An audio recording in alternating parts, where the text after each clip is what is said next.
ಸಾಗರದ 4ನೇ ತರಂಗದಲ್ಲಿ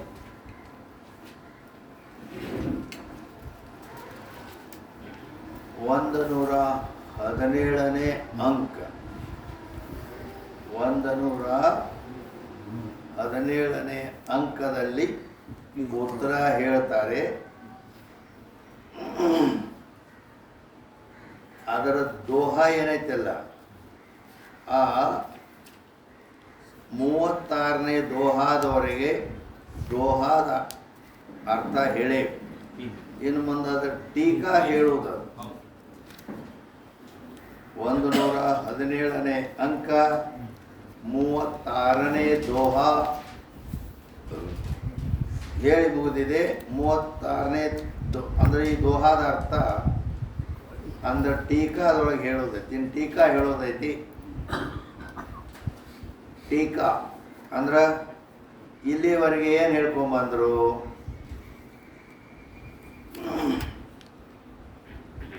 ಅಂದರೆ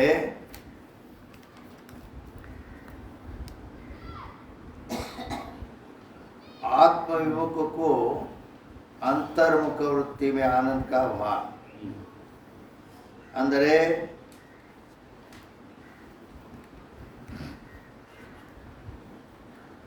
ಅಂದರೆ ಒಂದು ಮಾತು ಏನು ಹೇಳಿದ್ರು, ಪರಮಾನಂದ ಪ್ರಾಪ್ತಿ ಮಾಡ್ಕೋಬೇಕು, ದುಃಖ ನಿವೃತ್ತಿ ಮಾಡ್ಕೋಬೇಕಂತ ಬಂದೇವತ್ತು ಹೇಳಿದ್ರು. ಪರಮಾನಂದ ಸ್ವರೂಪ ನೀನದಿ. ಪ್ರಾಪ್ತಿ ಮಾಡ್ಕೋಬೇಕಂದ್ರೆ ಏನು, ಇದೇ ದಿನದ ಮಾಡ್ಕೋಬೇಕು ಅಂತ ಹೇಳಿದ್ರು. ದುಃಖ ಅಂತೂ ಮೊದಲೇ ಇಲ್ಲ. ಅದನ್ನು ನಿವೃತ್ತಿ ಮಾಡ್ಕೊಳ್ಳೋದಂದ್ರೆ ಏನು, ಅದು ಭ್ರಾಂತಿ ಅಂತ ಹೇಳೋದು. ಆವಾಗ ಮತ್ತೆ ನಾವು ತತ್ವದೃಷ್ಟಿ ಶಂಕ ಮಾಡಿದ. ವಿಷಯ ಸಂಘಕ್ಕೆ ಭಾನು ಹೋಯ್ತು ಮೇ ಆನಂದ ರೂಪ, ನಾನೇ ಆನಂದ ಸ್ವರೂಪ ಇದ್ರೆ ಆ ವಿಷಯ ಮೂಲಕವಾಗಿ ನಮಗೆ ಆನಂದ ತೋರ್ತೈತಲ್ಲ ವ್ಯವಹಾರದಲ್ಲಿ, ಸಂಸಾರದಲ್ಲಿ. ಮತ್ತು ಆತ್ಮನೇ, ನಾನೇ ಅಂದ್ರೆ ಆತ್ಮನೇ ಆನಂದ ಸ್ವರೂಪ ಇದ್ರೆ ಆತ್ಮ ಯಾವಾಗಲೂ ಅದಾನ, ಮತ್ತು ಯಾವಾಗಲೂ ಆನಂದ ತೋರಬೇಕು. ಹಂಗಾರೆ ತೋರಂಗಿಲ್ಲ. ಮತ್ತು ವಿಷಯ ಪ್ರಾಪ್ತಿಯಾದಾಗ ವಿಷಯದ ಅನುಭವ ಮೂಲಕವಾಗಿ ಅಲ್ಲಿ ಆನಂದರ ತೋರ್ತೈತಿ. ಮತ್ತು ನೀವು ಆತ್ಮನೇ ಆನಂದ ಸ್ವರೂಪದ, ನಾನು ನೀನೇ ಆನಂದ ಸ್ವರೂಪತ್ತೀವಿ. ಮತ್ತು ಈ ವಿಷಯದಲ್ಲೇನೋ ನಮಗೆ ಅನುಭವಕ್ಕೆ ಬರ್ತೈತಿ. ಮತ್ತು ಆತ್ಮ ಯಾವಾಗಲೂ ಇರ್ತಾನೆ, ಆನಂದ ಯಾವಾಗಲೂ ಆಗ್ಬೇಕಾರೆ ಹಂಗಾರ ಆಗಂಗಿಲ್ಲ. ಅದಕ್ಕೇನು ಕಥೆ ಅಂತ ಶಂಕ ಮಾಡಿದ್ದ. ಅದಕ್ಕೆ ಕಾರಣ ಹೇಳಿದ್ರು ಈ ದ್ವಾದೊಳಗೆ. ಆತ್ಮವಿಮುಖ ಬುದ್ಧಿ ಜನಜೋಯಿ ಇಚ್ಛಾ ತಾಕಿ ವಿಷಯಕ್ಕೆ ಹೋಯಿ ಅಂತೇಳಿ. ಅಂದರೆ ಅದಕ್ಕೆ ಕಾರಣ ಮನುಷ್ಯನಿಗೆ ವಿಷಯದ ಇಚ್ಛಾ ಆಕತಿ. ಇಚ್ಛಾ ಆದಾಗ ರಜೋಗುಣ ಮೂಲಕವಾಗಿ ವೃತ್ತಿ ಹೊರಗೆ ಹೋಗ್ತತಿ. ಆವಾಗ ಈಗ ಅದನ್ನೇ ಹೇಳೋರು ಇಲ್ಲಿ ಟೀಕಾ ದುವಾದ ಅರ್ಥ ಅಷ್ಟೇ. ಅದಕ್ಕೆ ಅದು ಆತ್ಮವಿಮುಖ ಅಂದ್ರೆ ಆತ್ಮ ಒಳಗದನ ಆ ವೃತ್ತಿ, ಅಂತಃಕರಣ ವೃತ್ತಿ ಇದು ವಿಷಯವನ್ನು ಹುಡುಕ್ತಾ ಹೊರಗೆ ಬಂದ್ಬಿಡ್ಬೇಕು ಇಚ್ಛಾ ಆದದ್ರಿಂದ.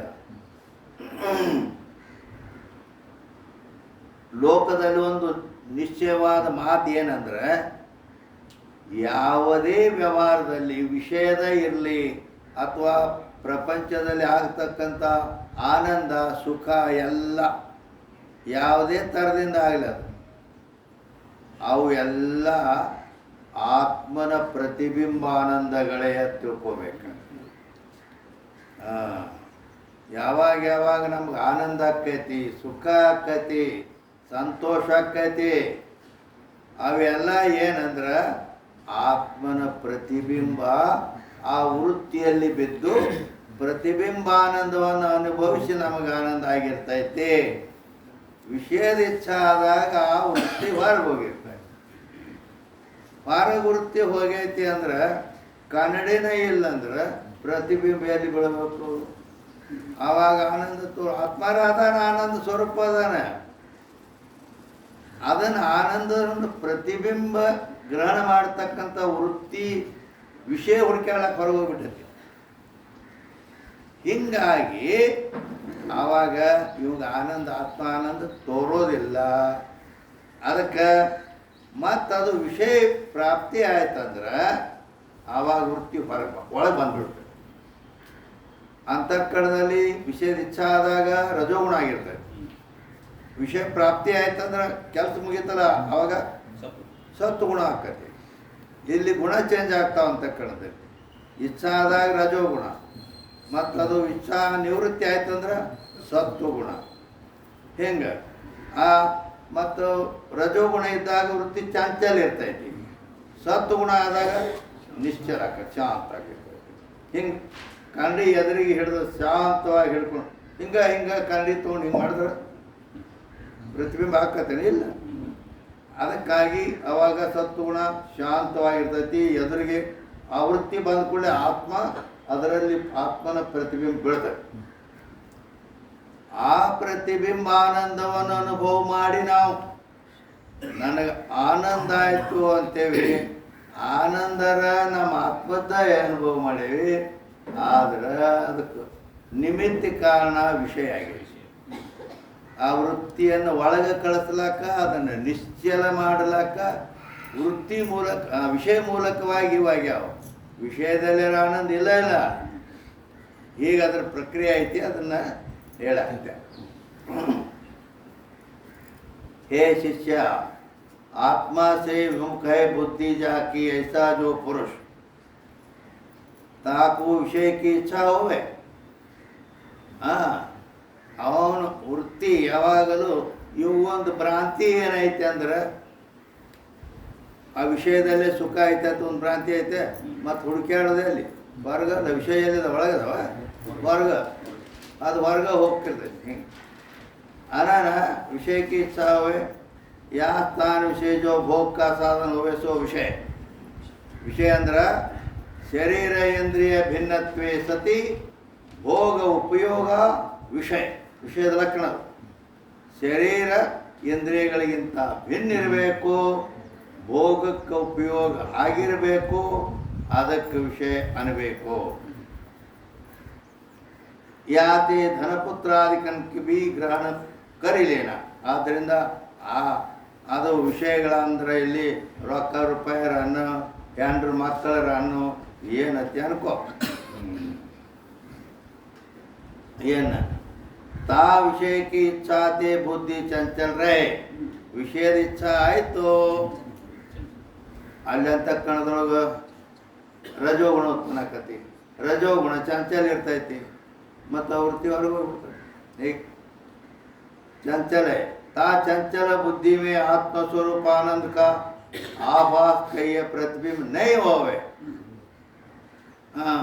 ಅದು ಚಂಚಲ ಆಗಿ ಹೊರಗೆ ಹೋಗ್ಲಾಕತ್ತೈತಿ. ಮತ್ತು ಅದರಾಗ ಹೆಂಗೆ ಆತ್ಮನ ಎದುರಿಗೆ ಬಂದು ನಿಶ್ಚಲವಾಗಿ ನಿಲ್ಲಬೇಕು, ಆವಾಗ ಪ್ರತಿಬಿಂಬ ಬೀಳ್ತೈತಿ. ಕನ್ನಡಿ ಮುಖ ನೋಡ್ಬೇಕಾದ್ರೆ ಮತ್ತು ಅದನ್ನು ಹಿಂಗೆ ತನ್ನ ಕಡೆ ಎತ್ಕೊಂಡು ಹಿಂಗೆ ಹಿಡಿಬೇಕಲ್ಲ, ಏನು ಹಿಂಗೆ ಮಾಡಬೇಕು. ಅದಕ್ಕೆ ಆಭಾಸೆಯ ಪ್ರತಿಬಿಂಬ ನೈ ಹೋವೆ. ಅದಕ್ಕೆ ಅದು ಈ ರೀತಿ ರಜಗುಣ ಚಂಚಲತಾ ಮತ್ತು ಬಹಿರ್ಮುಖ ಆದ್ದರಿಂದ ಅಲ್ಲಿ ಆತ್ಮನ ಆ ಪ್ರತಿಬಿಂಬ ಆನಂದ ಅಲ್ಲಿ ಗ್ರಹಣ ಆಗುವುದಿಲ್ಲ. जिस विषय की इच्छा हुई होवे सो विषय ಯಾಕೋ ಪ್ರಾಪ್ತ ಹೋಗಿ ಜಾವೆ. ಯಾವ್ದ್ರ ಮೇಲೆ ಇಚ್ಛೆ ಆಗಿತ್ತು, ಏನು ಹಣ್ಣು ಹಂಪಲ ಏನು ತಿನ್ನಬೇಕು ಅಥವಾ ಏನೋ ಯಾವುದೋ ಇಚ್ಛೆ ಆಗಿತ್ತು, ಆ ವಿಷಯ ಪ್ರಾಪ್ತಿ ಆಯಿತು. ಪ್ರಾಪ್ತಿ ಆಯ್ತು ಅಂದ ಕೂಡಲೇನ ಅಲ್ಲಿ ಚೇಂಜಿಂಗ್ ಆಗ್ತೈತೆ ನೋಡಿ. तब या पुरुष की बुद्धि क्षण मात्र स्थिर ಹೋಗಿ. ಯಾಕ ಇಚ್ಛಾ ಇದ್ದಾಗ ರಜೋಗುಣ ಇರ್ತೈತಿ, ಅದು ಚಂಚಲ ಇರ್ತೈತಿ. ಪ್ರಾಪ್ತಿ ಆದ ಮೇಲೆ ರಜೋಗುಣ ಹೋಗಿ ಅದು ಸತ್ವಗುಣ ಆಗ್ತೈತಿ. ಸತ್ವಗುಣ ಅಂದ್ರೆ ಶಾಂತ ಆಗಿಬಿಡ್ತೈತಿ, ನಿಂತು ಬಿಡ್ತೈತಿ, ಸ್ಥಿರವಾಗ್ತೈತಿ. ಅದು ಮತ್ತು ಹೊರಗೆ ಹೋಗಂಗಿಲ್ಲ. ಅವಾಗ ಏನು ಬೇಕಾಗಿತ್ತು ಅದು ಸಿಕ್ಕೈತಿ, ಮತ್ತು ಹೊರಗೆ ಹೋಗಿ ಜರುತ್ತಿಲ್ಲ. ಮತ್ತು ಅದು ಒಳಗೆ ಆತ್ಮನ ಕಡೆಗಿನ ಬಂದು ಬಿಡ್ತೈತಿ. ಅಂತರ್ಮುಖ ಬುದ್ಧಿ ಕಿ ವೃತ್ತಿ ಹೋವೆ. ಅವಾಗ ವೃತ್ತಿ ಅಂತರ್ಮುಖ ಆಕತಿ. ಅಂತರ್ಮುಖ ವೃತ್ತಿ ವಿಷಯ ಆತ್ಮ ಕಾ ಸ್ವರೂಪ ಜೋ ಆನಂದ್ ತಾಕ ಪ್ರತಿಬಿಂಬ ಹೋವೆ. ಯಾವಾಗ ವಿಷಯ ಪ್ರಾಪ್ತಿಯಾದ ಕೂಡಲೇನ ರಜೋಗುಣ ಹೋಗಿ ಸತ್ಗುಣ ಆಕತಿ, ಹೊರಗವಾದ ವೃತ್ತಿ ಒಳಗೆ ಬರ್ತೈತಿ. ಆತ್ಮನ ಎದುರಿಗೆ ಬಂದ ಕೂಡಲೇ ಆತ್ಮನ ಪ್ರತಿಬಿಂಬ ಅದರ ಬೀಳ್ದು. ಹೀಗೆ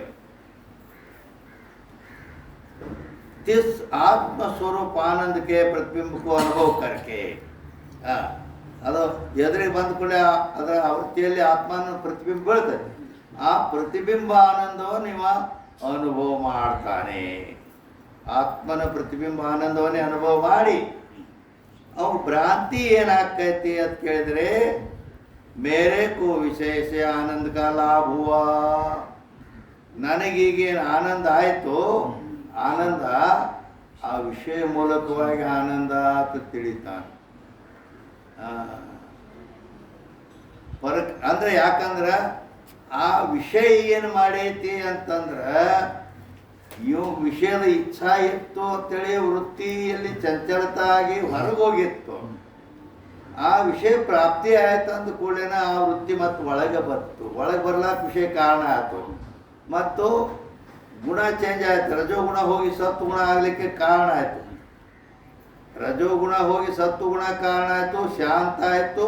ಮತ್ತು ವೃತ್ತಿ ಅಂತರ್ಮುಖ ಆಗಲಿಕ್ಕೆ ವಿಷಯ ನಿಮಿತ್ತ ಐತಿ. ಇಷ್ಟ ಕೆಲಸ ಇದೆ. ವಿಷಯದಿಂದ ವೃತ್ತಿ ಅಂತರ್ಮುಖ ಬಂದು ಸ್ಥಿರ ಆಯಿತು.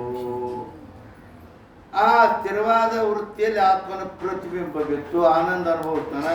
ಆದ್ರೆ ಭ್ರಾಂತಿ ಏನಾಕೈತಿ ಇವಂಗಂದ್ರೆ, ವಿಷಯದಲ್ಲಿ ಆನಂದ ಐತಿ. ಯಾಕೆ ವಿಷಯ ಪ್ರಾಪ್ತಿ ಆದ ನಂತರ ನನಗೂ ಸುಖ ಅನಿಸ್ತಲ್ಲ, ಅಂದ್ರೆ ಈ ಸುಖ ವಿಷಯದ ಐತಿ. ಹಿಂಗ ಭ್ರಾಂತಿ ಯಾಕೆ ಅದಾಗೋದು ಆತ್ಮನ ಆನಂದವೇ ಅನುಭವ ಮಾಡ್ತಾನೆ, ಪ್ರತಿಬಿಂಬ ಆನಂದವನ್ನ. ಆದ್ರೆ ಭ್ರಾಂತಿ ವಿಷಯದ್ದು. ಅದಕ್ಕೆ ಆ ನಾಯಿ ಎಲು ಕಡಿಯೋದು ಉದಾಹರಣೆ ಕೊಟ್ಟಿದ್ರಲ್ಲ, ಅದಲ್ಲ, ಅದು ಎಲು ಕಡಿತೈತಿ. ಆ ಎಲುವಿನಾಗ ಏನೂ ಇಲ್ಲ, ಒಣ ಎಲು, 6 ತಿಂಗಳು ತಿಪ್ಪಿಯಾಗಿ ಬಿದ್ದದ್ದು. ಅದರನ್ನು ಕಡಿಯುವಾಗ ಆ ಎಲುವಿನ ಛಿದ್ರಗಳು ಅವು ಒಸಡಿಗೆ ಚುಚ್ತಾವೆ. ಒಸಡಿಗೆ ಚುಚ್ಚಿ ಆ ಒಸಡಿಯೊಳಗಿಂದ ರಕ್ತ ಬರ್ತೈತಿ. ರಕ್ತ ಬಂದದ್ರಿಂದ ಅದಕ್ಕೆ ಆ ರಕ್ತ ಹಿಂಗೆ ಒಂದು ಯಾರ ಉಪ್ಪಿನ ಗತೆ ಹಿಂಗೆ ಹತ್ತಲಾಕತ್ತಾನ. ಅದಕ್ಕೆ ಅದ್ರಾಗ ತನ್ನ ಲಾಲಾರಸ ಒಂದು ಕೂಡ್ತೈತಿ, ಮತ್ತು ಅದು ಒಂದು ರಕ್ತದ್ದೊಂದು ಕೂಡಿ ಅದಕ್ಕೆ ನನಗೆ ಈ ಎಲುವಿನಿಂದ ಒಳಗಿಂದ ರಸ ಬರ್ಲಾಕಂತ. ಅದ್ರಾಗ ಎಲ್ಲಿ ಅದು ಕಲ್ಲಿನ ಗತಿ ಇದ್ದೀಯಲ್ವ, ಅದ್ರಾಗ ಎಲ್ಲಿ ರಸ ಬರಬೇಕು. ಆದ್ರೆ ಅದು ತಿಳ್ಕೋತೈತಿ. ಹಂಗೆ ವಿಷಯದ ಅಲ್ಲಿ ಎಲುವಿನಿಂದ ರಸ ಬರ್ತದ ಹೆಂಗೆ ತಿಳ್ಕೊತೈತೋ, ಏನೂ ಕೂಡ ವಿಷಯದಿಂದ ಆನಂದ ಆಯ್ತು ನನಗೆ. ಅದಕ್ಕೆ ಇವು ಭ್ರಾಂತಿ ಹಿಂಗೆ ಆಗ್ತದೆ. आनंद का लाभ हुआ, परंतु विषय में आनंद नहीं है. ಆದರೆ ವಿಷಯದಲ್ಲಿ ಆನಂದರ ಇಲ್ಲ. ಯಾಕಂದ್ರೆ ವಿಷಯದಲ್ಲೇ ಒಂದು ವೇಳೆ ಆನಂದ ಇದ್ರೆ, ಇಲ್ಲ ವಿಷಯದಲ್ಲೇ ಆನಂದ ಐತಿ ಅಂತೇಳಿ ಕೆಲವರು ಅದೇ ಹಠ ಮಾಡಿದರೆ, ಅಥವಾ ಆ ಮತ್ತು ಆ ವಿಷಯದ ಬಗ್ಗೆ ನೋಡ್ರಿ ನೀವು. ಈಗ ಒಂದು ವಿಷಯ ಅದು ಒಂದು ಸಮಯದಲ್ಲಿ ಆನಂದಕ್ಕೆ ಸುಖಕ್ಕೆ ಕಾರಣಕ್ಕತಿ, ಇನ್ನೊಂದು ಸಮಯದಲ್ಲಿ ದುಃಖಕ್ಕೆ ಕಾರಣಕ್ಕತಿ. ಅಂದರೆ ಈಗ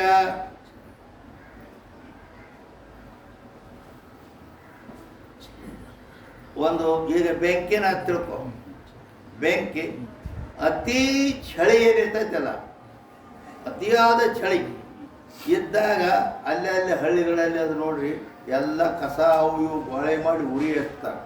ಉರಿ ಹಚ್ಚಿ ಒಬ್ಬರು ಅಲ್ಲೇ ತಿಕ್ಕಾಡ್ತಾರೆ ಒಬ್ರೊಬ್ರು, ನನಗೆ ಬೆಂಕಿ ಸನೇಕ ತಿಳ್ಕೆ. ಹಿಂಗಾಗಿ ಅಲ್ಲಿ ಕಾಸುವಂತ ಕುಂದಿರ್ತಾರೆ.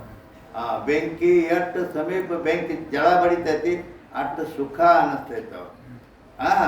ಮತ್ತು ಆ ಬೆಂಕಿ ಅನ್ನೋ ವಿಷಯ ಇಲ್ಲಿ ಸುಖಕ್ಕೆ ಕಾರಣ ಆಯಿತು. ಏಪ್ರಿಲ್ ಮೇ ತಿಂಗಳದಾಗ ಈ ಬೇಸಿಗೆ ಕಾಲ ಬಂತಲ್ಲ, ಆ ಎಳೆದಾಗ ಆ ಬೆಂಕಿ ಸನೇಕ ಬಂದು ಇದರಗಡ ಆಗೈತಿ. ಅದ್ರದ್ದು ಎಲ್ಲಿ ಇವತ್ತೋ ಯಪ್ಪ ನೋಡು, ಅವಾಗ ದುಃಖಕ್ಕೆ ಕಾರಣಕ್ಕೆ. ಹೌದಾ ಇಲ್ಲ? ಹಿಂಗೆ ಪ್ರತಿಯೊಂದು ಅವು ಒಮ್ಮೆ ಸುಖಕ್ಕೆ ಕಾರಣ ಆದ್ರೆ ಇನ್ನೊಂದು ದುಃಖಕ್ಕೆ ಕಾರಣ ಆಗ್ತಾವು. ಅದಕ್ಕಾಗಿ ಅದರಾಗ ವಿಷಯ ಇದ್ದ ಸುಖ ಇದ್ರೆ ಅದು ಸದಾ, ಅದು ಬ್ಯಾಸಿಗೆ ಬರಲಿ ಚಳಿಗಾಲ ಬರಲಿ, ಅದು ಯಾವಾಗಲೂ ಸುಖ ಕೊಡಬೇಕಾಗಿತ್ತು. ಅದರಲ್ಲಿ ಸುಖ ಇಲ್ಲ, ಹಿಂಗೈತಿ. ಆದ್ದರಿಂದ जो कदाचित विषय में आनंद होवे तो एक विषय से तृप्त जो पुरुष ताकू जब दूसरे विषय की इच्छा हुए तब भी प्रथम विषय में आनंद हुआ चाहिए, सो होवे नहीं। और हमारी रीति से स्वरूप आनंद का तो भान बने नहीं। कहते जो दूसरे विषय की इच्छा करके बुद्धि चंचल है, ताके विषय ಪ್ರತಿಬಿಂಬ ಬನೇ ನೈ. ಅಂದರೆ ಯಾವಾಗ ಮತ್ತೊಂದು ವಿಷಯದ ಇಚ್ಛಾ ಆಕತಿ, ಆವಾಗ ಮತ್ತೆ ಚಂಚಲ ಆಕತಿ, ಆದರೆ ಪ್ರತಿಬಿಂಬ ಆವಾಗ ಸಂಭವಿಸಂಗಿಲ್ಲ. ಅಂದರೆ ಏನು ಹೇಳ್ತಾರೆ ಇವರು, ಈಗ ಊಟಕ್ಕೆ ಕುಂತಾರ ತಿಳ್ಕೋರ, ಊಟಕ್ಕೆ ಕುಂತಾರ ಒಂದು ದೊಡ್ಡ ಪಂಕ್ತಿ ಐತಿ, ಒಂದು ಲಗ್ನದು ಯಾವುದೋ, ಆವಾಗ ಅವರೆಲ್ಲ ಅವು ಸ್ವೀಟ, ಹೋಳಿಗೆ, ಹುಗ್ಗಿ ಇಂಥವು ಮೊದಲು ನೀಡಿರ್ತಾರೆ. ನೀಡಿ ಎಲ್ಲ ಆ ಸಿಹಿ ಪದಾರ್ಥ ಎಲ್ಲ ತಿಂದಿರ್ತಾರೆ. ತಿಂದು ಏನು ಬೇಕಾಗೈತಿ, ಖಾರ ಬೇಕಲ್ಲ, ಇನ್ನು ಮೇಲೆ ಅನ್ನ ಸಾರ, ಅನ್ನ ಸಾರ ಬೇಕಿ. ಅನ್ನ ಸಾರ ಅಂದ್ರೆ ಈಗ ಅವ ಮತ್ತು ಹೋಳಿಗೆ ತಂದು ಇಡ್ಲಾಕತ್ತಾನ, ಬೇಡ ಈಗ ಅಲ್ಲ ಬೇಡ, ಮತ್ತೇನು ಮೇಲೆ ಖಾರ ಬೇಕು, ಅನ್ನ ಸಾರ ತೊಗೊಂಬರ್ರಿ. ಅಂದ್ರೆ ಮೊದಲ ಇವಂಗೇನು ಮೊದಲಿಂದ ಇಷ್ಟ ಇತ್ತು, ಹೋಳಿಗೆದು ಸಿಹಿದು ಬರಲಿ ಅಂತೇಳಿ ಇತ್ತು. ಅದು ಬಂದ ಮೇಲೆ ಅವಾಗ ಪ್ರಾಪ್ತ ಆಯ್ತಲ್ಲ, ಆವಾಗ ವೃತ್ತಿ ಅಂತೂ ಇನ್ನ ಅಲ್ಲಿ ನೀರೋ ತಳ ಆದ್ರೆ ಆ ಕಡೆ ಹೊರಗೆ ಹೋಗಿರ್ತೈತಿ. ಅವನು ತಾನು ನೀಡ್ದಂದ್ರೆ ಅವಾಗ ಮತ್ತೆ ಸ್ಥಿರ ಆಕತಿ. ಆವಾಗ ಮತ್ತು ಪಾರ್ವತಿ ಪತಿಯರ ತೋರಿ ಅವ ಹೋಳಿಗೆ ತಿಂತಾನೆ, ಹಿಂದ್ಗಡೆ ಹೋಳಿಗೆ ಅದು ತಿಂದು ಎಲ್ಲ ಆದಮೇಲೆ ಏನು ಮತ್ತು ಹೋಳಿಗೆ ಥರನ ಒಂದೇ ಬೇಡ, ಮತ್ತೇನು ಬೇಕು, ಅನ್ನ ಸಾರ ತೊಗೊಂಬರ್ರಿ ಅಂದ್ರೆ ಅದು ಮತ್ತು ಇನ್ನೂ ಒಂದು ಸ್ವಲ್ಪ ಬರ್ತೈತೆ ಅದು. ಇವು ಮತ್ತು ಅನ್ನ ಯಾವಾಗ ಬರ್ತೈತಿ, ಅದು ಮತ್ತು ಹೊರಗೆ ಹೋಗ್ತಾ ಇಚ್ಛಾ ಇಷ್ಟೋತನ ಹೋಳಿಗೆದಿತ್ತು, ಈಗ ಅನ್ನ ಸಾರದ ಕಡೆ ಬಂದೈತಿ. ಈ ಅನ್ನ ಸಾರ ಬರ್ಬೇಕು, ಅದ್ರ ಕಡೆ ಹೊರಗೆ ಹೋಗ್ತೈತಿ. ಹಿಂಗೆ ಮತ್ತು ಅವಾಗ ಅನ್ನ ಸಾರ ಬಂದು ಹೇಳಿದ್ರು ಮತ್ತೆ ಈಗ ಒಳಗೆ ಬರ್ತಾರೆ. ಹಿಂಗೆ ಪ್ರತಿಯೊಂದು ವಿಷಯದ ಯಾವಾಗ ಇಚ್ಛಾ ಆಕೈತಿ. ಮತ್ತು ಒಬ್ಬೊಬ್ಬರಿಗೆ ಎಲ್ಲ ಹೋಳಿಗೆನೂ ತಿಂದ, ಮತ್ತು ಅನ್ನ ಸಾರನು ತಿಂದ, ಎಲ್ಲ ಮುಗೀತು. ಹೋಗ್ಬೇಕು, ಹೊರಗೆ ಹೋಗ್ಬೇಕಂದ್ರೆ ಅಲ್ಲಿಂದ ಒಬ್ಬ ಸಿಗರೇಟ್ ಸೇದೋ ಚಟ ಇತ್ತಂದ್ರೆ ಮತ್ತು ಸಿಗರೇಟ್ ಅಂಗಡಿ ಎಲ್ಲೈತಿ ಅಂತ ಹುಡುಕ್ಯಾಡ್ತಾನೆ. ಮುಂದೆ ಊಟ ಆದ್ಮೇಲೆ ಸೇರ್ಲಾಕ್ಬೇಕಲ್ಲ, ಎಲೆ ತಿನ್ನೋರು ಎಲೆ ಹುಡುಕ್ಯಾಡ್ತಾರೆ, ಹೌದಲ್ಲ? ಯಾವುದೇ ಹಿಂಗೆ ಪ್ರತಿಯೊಂದು ಯಾವುದೇ ವಸ್ತುವಿನ ಇಚ್ಛಾ ಆಕೈತವ ವೃತ್ತಿ ಹೊರಗೆ ಹೋಗುತ್ತದೆ, ಪ್ರಾಪ್ತಿ ಆದ ಕೂಡಲೇ ಒಳಗೆ ಬರ್ತದೆ. ಈ ರೀತಿ दूसरे विषय की इच्छा की बुद्धि चंचलता के विषय प्रतिबिंब बने नहीं। किंवा जो विषय में आनंद होवे तो जहाँ पुरुष का प्रिय पुत्र अथवा और कोई अत्यंत प्यारा जो अकस्मात बहुत काल पीछे मिल जावे। ಈಗ ಒಬ್ಬರ ಮಗ ಎಲ್ಲಿ ದುಬೈಗೆ ಹೋಗಿದ್ದ, ಬೇಡ ಬಾಂಬೆ ಎಲ್ಲಿ ಹೋಗಿದ್ದ ತಿಳ್ಕೊರಿ, ಅಂದ್ರೆ ಅಲ್ಲಿ ರೊಕ್ಕ ಗಳಿಸ್ಲಾಕಂತ ಹೋಗಿದ್ದ, ಒಂದು ಉದ್ಯೋಗ. ಅವ 2 ವರ್ಷದ ಮೇಲೆ ಬಂದ. ಅವ ಹೇಳಿ ಪತ್ರ ಬರೆದಿದ್ದ, ಈಗ ಇವತ್ತು ಸಾಯಂಕಾಲ ನಾ ಬರ್ತೇನೆ ಅಂತೇಳಿ. ಅಣ್ಣ ಮತ್ತು ಆಯ್ತು, ಈಗ ಮಗ ಬರ್ತಾನ ಅಂತೇಳಿ ಅವರು ತಂದೆ ತಾಯಿ ಹಾದಿಕಾಯ್ತು.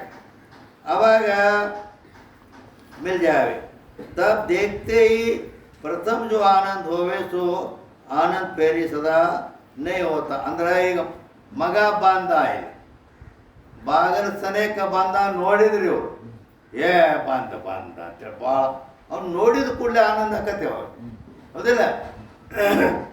ಯಾಕ ಮಗ ಬರ್ತಾನ ತಿನ್ನ ಆ ಕಡೆ ಹೊರಗಿತ್ತ, ಅವ್ನು ನೋಡಿದ ಕೂಡಲೇ ಬಂದಲ್ಲ, ಬಂದ ಅಂತೇಳಿ ಅಂದ್ಕೊಳ್ಳಿ ವೃತ್ತಿ ಒಳಗೆ ಬಂದ್ಬಿಡ್ತು. ಒಳಗೆ ಬಂತು. ಒಳಗೆ ಬಂದ ಕೂಡಲೇ ಆತ್ಮನ ಆನಂದ ಅದರಲ್ಲಿ ಪ್ರತಿಬಿಂಬಿಸಿ ಅಂದ ಆನಂದವೇ ಆನಂದ. ಮಗ 2 ವರ್ಷ ದಿನ ಹೋಗಿದ್ದ, ಇವತ್ತು ಬಂದಾನ, ಭಾಳ ಚಲೋ ಆತು ಅಂತೇಳಿ ಆನಂದವೇ ಆನಂದ ಇರ್ತೈತೆ. ಭಾಳ ಚಲೋ ಎಲ್ಪ ಮತ್ತು ಆಯಿತು ಎಲ್ಲ ಆಯ್ತು. ಮತ್ತು ಆನಂದ ಆನಂದ ಇಟ್ಟೋತನ ಆನಂದ ಬರೀ ಆನಂದದ ಇಬ್ಬರು ಒಪ್ಕೊಳ್ಳೋದು ಭಾಳ ಖುಷಿ ಸಂತೋಷ ಭಾಳ. ನಿನ್ನ ಸೂಟ್ ಕೇಸ್ ಎಲ್ಲೈತೆ ಕೇಳಿ, ನಿನ್ನ ಸೂಟ್ ಕೇಸ ಗಾಡ್ಯಾಗ ತುಡುಗಾಗಿ ಹೋಗೈತದ, ಯಾರೋ ಹೋದರ ಎಲ್ಲ ಪ್ರೀತಿಗೆ ಪಾತ್ರನಾದ ಮಗ ಮುಂದೆ ನಿಂತಾನೆ. ಆನಂದ ಆಗಿ ಅಲ್ಲೇ ಐತೆ, ಆನಂದ ವಿಷಯ ಮಗ ಆನಂದ ಅದೈತಿ. ಸೂಟ್ ಕೇಸ್ ಹೋಗಿತ್ತಲ್ಲ, ಅದ ಕಣದಲ್ಲಿ ನೋಡು. ಪ್ರಿಯ ಪುತ್ರ ಮುಂದದಾನ, ಮತ್ತು ಇರಬೇಕಲ್ಲ ಯಾವತ್ತು ಆನಂದ ಇಲ್ಲ, ಮತ್ತೊಂದನ್ನು ಕುರಿತು ದುಃಖಕ್ಕೆ ಕಾರಣ ಆಗ್ಬಿಡ್ತದೆ. ಹೆಂಗೆ ಅಂದ್ರೆ ವಿಷಯದಲ್ಲಿ ಸುಖ ಇಲ್ಲ ಅನ್ನೋದೇ ತಾತ್ಪರ್ಯ. ಅದಕ್ಕಾಗಿ आनंद पहले सदा होता नहीं, सो सदा ही हुआ चाहिए। कहते आनंद का हेतु जो पुरुष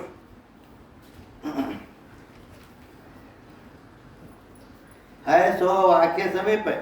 मगन ಮೇಲಿನ ಪ್ರೀತಿ तो ಮಗ ಆನಂದ ಕಾರಣ ಬಂಧಾನ ಅದಾನ ಮುಂದಾದಾನ. ಆದ್ರೆ ನೋಡಿದ ಕೂಡಲೇ ಏನು ಆನಂದ ಆಗಿತ್ತು, ಆಮೇಲೆ ಅದು ಉಳ್ಕೋಲಿಲ್ಲ. ಸೂಟ್ ಕೇಸ್ ಹೋಗೈತಂದ್ರೆ ಮಾತು ದುಃಖ ಆಗಿಬಿಡ್ತಾವೆ. ಹೇಗೆ हमारी रीति से प्रथम आनंद बने है, सदा बनेने. ಅದಕ್ಕಾಗಿ ವೃತ್ತಿ ಆ ಒಳಗ ಬತ್ತು ಆತ್ಮನ ಕಡೆಗೆ ಪ್ರತಿಬಿಂಬ ಆಕೈತಿ, ಆನಂದ ತೋರ್ತೈತಿ. ಯಾವುದೋ ನಿಮಿತ್ತ ವೃತ್ತಿ ಹೊರಗೆ ಹೋತೋ ಆನಂದನು ಇಲ್ಲ ಆಗಿಬಿಡ್ತೈತಿಲ್ಲ. ಅದಕ್ಕೆ ಉಪಾಧಿ ವೃತ್ತಿನ ಹೊರಗೆ ಹೋಗ್ಬಿಟ್ಟಿತ್ತಂದ್ರೆ ಆವಾಗ ಆನಂದ ಇಲ್ಲ. ಹಿಂಗೆ ಆನಂದ ಆಗೋದು ಮತ್ತು ಹೋಗೋದು ಹಿಂಗೆ ವೃತ್ತಿ ಮೂಲಕವಾಗಿ ಆಗ್ತಾವು, ಆದ್ರೆ ವಿಷಯ ಮೂಲಕ ಅಲ್ಲ. सदा बने नहीं, कहते एक बेरी प्यारे को देख के वृत्ति स्थित होवे है, फेरी वृत्ति और पदार्थ में लगी जावे, याते चंचल है. ಅದಕ್ಕೆ ನಾ ಹೇಳಿದೆಲ್ಲ, ಅದು ಸೂಟ್ ಕೇಸ್ ಇನ್ನೊಂದವ್ರ ಮೇಲೆ ಆ ಕಡೆ ಹೋಗ್ಬಿಡ್ತು. ವೃತ್ತಿ ಮಗಾರ ಪ್ರಿಯ ಇಲ್ಲೇ ಅದನ್ನ ಮುಂದೆ ಅದಾನು, ಆದ್ರೆ ಆನಂದ ಇಲ್ಲ. ಯಾತೆ ಪದಾರ್ಥ ಆನಂದ ಪದಾರ್ಥದಲ್ಲಿ ಆನಂದ ಇಲ್ಲ ಅಂತ ಹೇಳೋ ತಾತ್ಪರ್ಯ. ಅಂದ್ರೆ ಹಾಗಾದ್ರೆ ಮತ್ತೆ ಅಂತೂ ನಿಮಗೆ ಆನಂದ ಆಗ್ಬೇಕಾದ್ರೆ ನಮ್ಮ ವಿಷಯ ಬೇಕು ಅಂದಂಗ ಆತಲ್ಲ ಅದು ಶಂಕ ಮಾಡಿದರೆ ಅಂತೂ ಇದು ನಮ್ಮ ವಿಷಯ ನಿಮ್ಮ ಆತ್ಮಾನಂದ ಆಗ್ಬೇಕಾದ್ರೆ ನಮ್ಮ ವಿಷಯ ಬೇಕಾ ಅಂದಂಗ ಅದು ಹಿಂಗೆ ಶಂಕ ಮಾಡಿದರೆ ಅದಕ್ಕಲ್ಲಿ 3ನೇ ನಂಬರ್ ಕಿವ ಅಂತಾರೆ. ಕಿವ ಅಂದ್ರೆ ಅಥವಾ ಬಿಡದ, ನಿನ್ನ ವಿಷಯ ಏನು ಬೇಕಾಗಿಲ್ಲ ಅಂತೇಳಿ ಹೇಳೋ ಥರವಾಗಿ ಜೋ ವಿಷಯ ಮೇ ಆನಂದ ಹೋವೆ ತೋ, ವಿಷಯದಲ್ಲಿಯೇ ಒಂದು ವೇಳೆ ಆನಂದ ಇದ್ದರೆ समाधि का विषय जो योगानंद का भान होवे सो न हुआ चाहिए. ಈಗೇನು ಹೇಳಿದ್ರಂದ್ರೆ ಅಜ್ಞಾನಿಗಳೆಲ್ಲರಿಗೂ ವಿಷಯದಲ್ಲೇ ಆನಂದ ಅಂತ ಒಂದು ನಿಶ್ಚಿತ ಬುದ್ಧಿ ಐತಿ, ಹೌದಾ? ಅದಕ್ಕೆ ಶಾಸ್ತ್ರ ಹೇಳ್ತೈತಿ ವಿಷಯದಲ್ಲಿ ಆನಂದ ಇಲ್ಲ. ಅದಕ್ಕೆ ಅವ್ರೇನಂತಾರ, ಇಲ್ಲ ನಮಗೆ ಅನುಭವ ಐತಿಲ್ಲ, ಅದು ನಾವು ವಿಷಯ ಮೂಲಕವಾಗಿ ಆನಂದ ಅನುಭವಿಸ್ತೀವಿ, ಸುಖ ಅನುಭವಿಸ್ತೀವಿ, ನಮಗೆ ವಿಷಯದಿಂದನ ಅಂಕತಿ ಅಂತ ಅವ್ರತ. ಅದಕ್ಕೆ ಇಲ್ಲಿ ಶಾಸ್ತ್ರ ಏನಂತತಿ, ಇಟೋತನ ಆ ವೃತ್ತಿ ಏನೈತಿಲ್ಲ, ವೃತ್ತಿ ಒಳಗ ಹೊರಗ ಕಾರಣ ಆಗಿ ಅದು ಹಂಗಾಕೈತೆ ಅಂತ ಹೇಳಿದ್ರು. ಈಗ ಮತ್ತು ಯಾಕ ಇವು ಗಚ್ಚಿ ನಂಬಿಕೆ ಐತಿ, ವಿಷಯದಲ್ಲಿ ಸುಖ ಐತೆ ಅನ್ನೋದು. ಅದಕ್ಕೆ ಜಗತ್ತೆಲ್ಲ ವಿಷಯ ಬೆನ್ನು ಹತ್ತಿಬಿಟ್ಟೈತಿ, ತಿಳಿತಾ? ಅದಕ್ಕೆ ಶಾಸ್ತ್ರ ಹೇಳ್ತೈತಿ ವಿಷಯದಲ್ಲಿ ಸುಖ ಇಲ್ಲ. ಇಲ್ಲ ಅನ್ನೋದಕ್ಕೆ ಈಗೇನು ಪ್ರಕ್ರಿಯೆ ಚೇಂಜ್ ಮಾಡ್ತು ಅಂದ್ರೆ ಸುಷುಪ್ತಿ ಅವಸ್ಥೆಯಲ್ಲಿತ್ತು. ಇಲ್ಲ ಎಲ್ಲಿ ಸಮಾಧಿಯಲ್ಲಿ ಆತ್ಮಾಕಾರ ವೃತ್ತಿ ಮಾಡಿ ಬ್ರಹ್ಮಾಕಾರ ವೃತ್ತಿ ರೂಪ ಅಹಂ ಬ್ರಹ್ಮಾತ್ಮೆ ಅಂತ ಏನು ವೃತ್ತಿ ಆಗ್ತದಲ್ಲ, ಆ ಸಮಾಧಿ ಅವಸ್ಥೆಯಲ್ಲಿ ಇರ್ತಾನವ.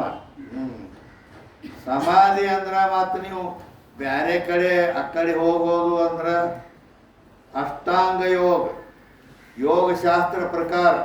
ಯಾಕೆ ಯೋಗದ್ದು ಭಾಳಷ್ಟು ಈ ಕಡೆ ಇದು ಐತಿ, ಕೆಲವು ಕಡೆ ಯಮ ನಿಯಮ ಆಸನ ಪ್ರಾಣಾಯಾಮ ಪ್ರತ್ಯಾಹಾರ ಧಾರಣ ಧ್ಯಾನ ಸಮಾಧಿ, ಇದು ಯೋಗಶಾಸ್ತ್ರದಲ್ಲಿ ಹೇಳಿದ ಸಮಾಧಿ. ಇದು ವೇದಾಂತ ಒಪ್ಕೊಂಡಿಲ್ಲ ಅದನ್ನು. ಎಲ್ಲ ನೀವು ಕೂಡ ಪುಟ್ಟನೂ ಹೊಡಿತೀರಿ ಎಲ್ಲ. ಅದು ಅಲ್ಲಿ ಹೇಳಿದ್ದು ಅದು ಸರಿನಾ, ಇಲ್ಲಿ ಹೇಳಿದ್ದು ಇದನ್ನು ಸರಿನಾ? ಯಾಕ ಅದು ಅದ ಬೇರೆ ಇದೇ ಬೇರೆ ಅನ್ನೋದು ಗೊತ್ತಿಲ್ಲ, ಹಿಂಗಾಗ್ತದೆ. ಆದ್ದರಿಂದ ಅವರು 8 ಅಂಗಗಳಿಂದ ಸಮಾಧಿ ಆಕೈತೆ ಅಂತ ಭಾಳ ಕಠಿಣದು. ಅದು ಸಾಧಾರಣ ನಿಮ್ಗೆ ಹತ್ತೊಬ್ಬಕ್ಕೆ ಅಲ್ಲ. ವೇದಾಂತ ಭಾಳ ಸರಳ. ಇದು ಏಕದಮ್ ರಾಜಮಾರ್ಗ ಇದ್ದಂಗೆ. ಇಲ್ಲೇನು ಸಮಾಧಿ ಹಚ್ಚಬೇಕಾದ್ರೆ ಆ ಯಮ ನಿಯಮ ಯಮ ನಿಯಮ ಅಂದ್ರು ಅವು 10 ಪ್ರಕಾರದಾವ. ಒಂದೊಂದು ಯಮ 10 ಪ್ರಕಾರ ನಿಯಮ. ಆಮೇಲೆ ಆಸನ 84 ಪ್ರಕಾರ ಆಸನ, ಹಿಂಗೆಲ್ಲ ಅವು ಗೊತ್ತಿ ಭಾಳ ದೊಡ್ಡ. ಅದಕ್ಕಾಗಿ ಅಷ್ಟೆಲ್ಲ ಆಗಿ ಕಡೆಗೆ ಸಮಾಧಿ ಐತಲ್ಲಿ. ಅದು ಮತ್ತಾದರೂ ಆ ಸಮಾಧಿ ನಮ್ಮ ಲೆಕ್ಕದಾಗಿಲ್ಲ. ಅಲ್ಲಿ ಜೀವ ಬ್ರಹ್ಮರ ಏಕತ್ವ ಇಲ್ಲ. ಹೆಂಗಾಯ್ತು? ಅದಕ್ಕೆ ವೇದಾಂತದಲ್ಲಿ ಭಾಳ ಸರಳ ಐತಿ. ಸಮಾಧಿ ಹಚ್ಚಬೇಕಾದ್ರೆ ಏನು ಭಾಳ ಗದ್ದಲಿಲ್ಲ. ಈಗೇನು ಶಾಸ್ತ್ರ ಕೇಳ್ತೀರಾ? ಇಲ್ಲ, ಕೇಳ್ತೀನಿ. ಇದಕ್ಕೆ ಶಾಸ್ತ್ರದಲ್ಲಿ ಶ್ರವಣ ಅಂತಾರೆ. ಹೌದಾ? ಶ್ರವಣ ನಡೆದತಿ. ಈ ಶ್ರವಣ ಮುಗಿದ ಮೇಲೆ ನೀವು ಇದನ್ನು ಕುಂತು ಅದನ್ನು ಮೆಲಕಾಡಿಸ್ಬೇಕು. ಅಂದ್ರೆ ಅರ್ಥಾತ್ ದನಗಳು ಹೆಂಗೆ ಮೇವು ತಿಂದು ಅಡವ್ಯಾಗ ಮೇವು ತಿಂದು ಬಂದು ಮನ್ಯಾಗ ಮೆಲಕಾಡಿಸ್ತಾವೆ, ಅದನ್ನು ತಿರುಗಿ ತಗೊಂಡು. ಗೊತ್ತಾಯ್ತಿಲ್ಲ ನಿಮ್ಗೆ? ನಾವು ಗೊತ್ತಿದ್ದೀರ ಆ ದನಗಳು ಮುಂದೆ ಹೋಗಿ ನಿಂದ್ರೆ ಆಗುತ್ತೆ. ಅದು ಹಿಂಗೆ ಭಾಳ ಹಿಂಗೆ ಬರ್ತಾ ತಿರುಗಿ ರಿಟರ್ನ್ ಬಂದದ್ದು ಕಾಣಿಸ್ತೈತಿ. ಆಮೇಲೆ ಅದು ಮೆಲಕಾಡ್ಸಿ ಸಣ್ಣ ಮಾಡಿ ಮತ್ತೆ ನುಂಗ್ತೈತಿ, ಮತ್ತೆ ಹೋಗ್ತೈತಿ. ಎಷ್ಟು ತಿಂದಿತ್ತು ಅದನ್ನ ಇಲ್ಲಿ ಅಷ್ಟೆಲ್ಲ ಹೊರದು ಸಣ್ಣ ಮಾಡಿದಾಗ ಅದು ಪಟ್ಟಿಗೆರ್ತೈತಿ. ತಿಳಿತಾ? ಹಂಗೆ ಇಟ್ಟೋತನ ಅಬಡ ಚಬಡ ಮೇವು ತಿಂದಂಗ ದನ ಈಗ ಶ್ರವಣದಲ್ಲಿ ಹಿಂಗೆ ನಡೆದಿರ್ತೈತಿ. ಇದು ಅದನ್ನು ಶಾಸ್ತ್ರ ಬಿಟ್ಟ ಮೇಲೆ ನೀವು ಮನನ ಮಾಡಬೇಕು, ಅದರ ಚಿಂತನೆ ಮಾಡಬೇಕು. ಏನೇನು ಹೇಳಿದರು ಇವತ್ತ ಶಾಸ್ತ್ರದಲ್ಲಿ? ಏನೇನು ನಡೀತು ವಿಷಯ? ಹೆಂಗ ಅವ್ರ ವಿಷಯದಲ್ಲಿ ಸುಖ ಎಲ್ಲತ್ತೂ ಹೇಳಿದರು. ಮತ್ತು ವಿಷಯದಲ್ಲಿ ಸುಖ ಇಲ್ಲ ಮತ್ತೆ ಎಲ್ಲಿ ಐತಿ ಅಂದ್ರೆ ಆತ್ಮನೇ ಸುಖ ಸ್ವರೂಪದಾನ. ಆತ್ಮನ ಸುಖ ಸ್ವರೂಪ ಇದ್ದರಿಂದ ವಿಷಯದ ಇಚ್ಛಾ ಆದಾಗ ವೃತ್ತಿ ಹೊರಗೆ ಬರ್ತೈತಿ. ಆ ವಿಷಯ ಅದು ವಿಷಯ ಪ್ರಾಪ್ತಿ ಆದ ಕೂಡಲೇ ವೃತ್ತಿ ಒಳಗೆ ಬರ್ತೈತಿ. ಒಳಗೆ ಬಂದಾಗ ಆತ್ಮನ ಎದುರಿಗೆ ವೃತ್ತಿ ಬಂದಾಗ ಆತ್ಮ ಆನಂದ ಸ್ವರೂಪದಾನ. ಅದ್ರಾಗ ಪ್ರತಿಬಿಂಬ ಬೀಳ್ತೈತಿ. ಆ ಪ್ರತಿಬಿಂಬ ಆನಂದವನ್ನೇ ಅನುಭವಿಸಿ ನಾವು ಆನಂದ ಅನ್ನೋದು ನಮ್ಮ ಆತ್ಮಾನಂದವನ್ನು ಅನುಭವಿಸ್ತೇವೆ. ಕರೆ ವಿಷಯದ ಮೂಲಕ ಬಂತು, ವಿಷಯದಲ್ಲಿ ಆನಂದ ಐತತ್ತೆ ಹೇಳ್ಯಾರೋ, ಇದು ನಾವು ತಿಳ್ಕೊಂಡದ್ದು ತಪ್ಪತ್ತಿ ಮೆಲಕಾಡಿಸಿದಾಗ ಗೊತ್ತಾಗೋದು. ಅದನ್ನು ಇದು ಮಾಡಬೇಕಲ್ಲ, ಹೌದಿಲ್ಲ? ಅಂದಾಗ ಮತ್ತು ನಿಮ್ಮಲ್ಲಿ ಪಕ್ಕ ಉಳ್ಕೋತೈತತ್ತೆ. ಅದನ್ನು ಪೂರಾ ಇದ್ದದ್ದು ಇಟ್ಟೋ ತನ ಕೇಳಿದ್ದನ್ನೆಲ್ಲ ತಿರುಗಿ ಅದನ್ನು ಮನನ ಮಾಡ್ಬೇಕು. ಮನನ ಮಾಡಿದ ಮೇಲೆ ಶ್ರವಣ ಆಯ್ತಾ? ಶ್ರವಣ ಮಾಡಿದ ಮೇಲೆ ಶಾಸ್ತ್ರ ಏನು ಹೇಳೈತಿ? ಮನನ ಮಾಡಿ ಅಂತ ಹೇಳ್ತಾರೆ. ಮನನ ಮಾಡೋದಂದ್ರೆ ಈ ರೀತಿ ಚಿಂತನೆ ಮಾಡಿ ಏನೇನು ನಡೀತು, ಹಿಂಗೆ ಹೇಳಿದ್ರು ವಿಷಯದಲ್ಲಿ ಹಿಂಗೆ, ಮತ್ತು ಅದು ವೃತ್ತಿ ಮೂಲಕವಾಗಿ ಎಲ್ಲ ಏನೇನು ಹೇಳ್ಯಾರ ಎಲ್ಲ ನೆನಪು ಮಾಡ್ಕೊಳ್ಳೋದಲ್ಲಿ ಮಾಡಿಕೊಂಡು ತಿರುಗಿ ಹಾಕಂದ್ರೆ ಮನನ ಮಾಡ್ತಾ ಮನನ ಮಾಡಿ ಅಂತೂ ಎಂತೂ ಏನಪ್ಪ ಅಂದ್ರೆ ಲಾಸ್ಟ್ ಜಜ್ಮೆಂಟ್ ಏನು ಬಂತು ಅಂದ್ರೆ ವಿಷಯದಲ್ಲಿ ಸುಖ ಇಲ್ಲ, ಆತ್ಮನೇ ಆನಂದ ಸ್ವರೂಪದಾನ, ಅರ್ಥಾತ್ ನಾನೇ ಆನಂದ ಸ್ವರೂಪದೇನೆ ಅಂತ ಹೇಳಿ ಇಲ್ಲಿಗೆ ಬರ್ತಲ್ಲ ಈಗ. ಇದು ಮನನದಿಂದ ನಿಶ್ಚಯ ಆದ ಕೂಡಲೇ ಏನು ಮಾಡಬೇಕು ಗೊತ್ತು, ಶ್ರವಣ ಮಾಡಿ ಮನನ ಮಾಡಾಗೈತಿ, ಇನ್ನೇನು ಮಾಡಬೇಕು ನಿಧಿಧ್ಯಾಸನ ಮಾಡಬೇಕು.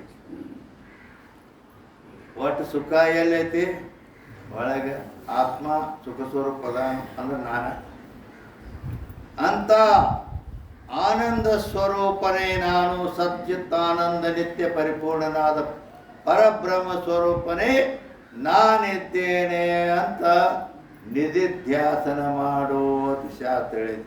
ಸುಮಾರು ಶ್ರವಣ ಮಾಡಿದ್ದ ನಂತರ ಮನನ ಮಾಡಿದ ನಂತರ ಈ ನಿಧಿಧ್ಯಾಸನ ಮಾಡು ಅಂದ್ರೆ ಆವಾಗ ಏನಾಕೈತಿ ಅಲ್ಲಿ ವೃತ್ತಿ ಯಾವ ರೀತಿ. ನಿಧಿಧ್ಯಾಸನ ಅಂದ್ರೆ ಅದಕ್ಕಂತಾರೆ, ಅದರ ಲಕ್ಷಣ ಏನು ಅಂತ ಕೇಳಿದ್ರೆ ಅನಾತ್ಮಾಕಾರ ವೃತ್ತಿ ತಿರಸ್ಕಾರ ಪೂರ್ವಕಂ. ಅನಾತ್ಮಾಕಾರ ವೃತ್ತಿ ತಿರಸ್ಕಾರ ಪೂರ್ವಕಂ ಅಂದ್ರ ನೀವೇನು ಕುಂತಿರ್ತಿರಲ್ಲ ಧ್ಯಾನಕ್ಕಾಗಿ, ಕುಂತಾಗ ಆ ವೃತ್ತಿ ಆತ್ಮಾಕಾರ ಬ್ರಹ್ಮಾಕಾರ ಏನು ಮಾಡ್ಲಿಕ್ಕೆ ಶುರು ಮಾಡ್ತಾನೆ, ಆವಾಗ ಈ ನಿಮ್ಮ ಮಗರ ನಿಮ್ಮ ಹೇಳ್ತಾರ ಯಾವುದರ ಒಂದು ವ್ಯಾಪಾರದ ಕೆಲಸರ ಪಟಕ್ಕನ ನೆನಪಿಗೆ ಬರ್ತಾವ. ನಡು ನೀ ಕೊತ್ತಿ ಆತ್ಮಾಕಾರ ವೃತ್ತಿ ಮಾಡಲ, ಅದು ನಡು ಬಂದು ಅದು ಬೆಕ್ಕಿನ ಗತಿ ನಡು ಆಟ ಬರ್ತಿರ್ತೈತಿ.